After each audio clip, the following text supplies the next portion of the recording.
Friday, I was asked to go down to a Municipal Attorneys Association meeting of law directors from around Ohio.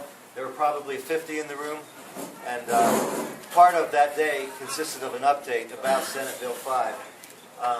A couple of lawyers came in one session who were sitting in on the sessions in the Senate, and they explained to the best of their ability the amendments they thought were going to take place to Senate Bill 5.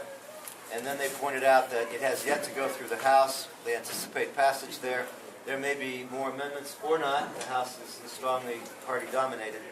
But they also said they have been in contact with various union representatives and attorneys, and they believe that there probably will be a timely constitutional amendment filed in order to stay that law if it is passed by the House and signed by the governor, so that let's say, for example, that Senate Bill 5 does get through the House in the next few weeks and it's signed by the governor as an emergency or not.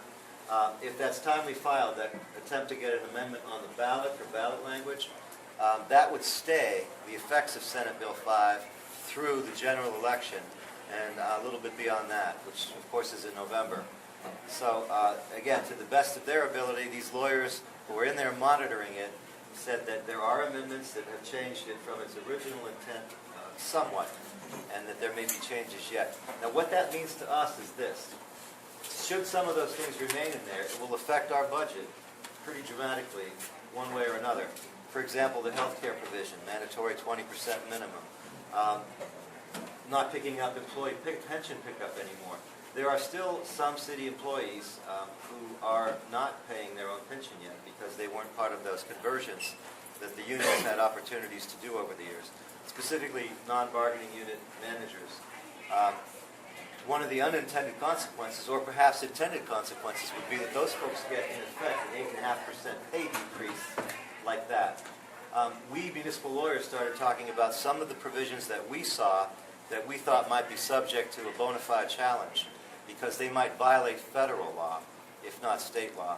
Some of those things that we heard might be running afoul of Fair Labor Standards, for example.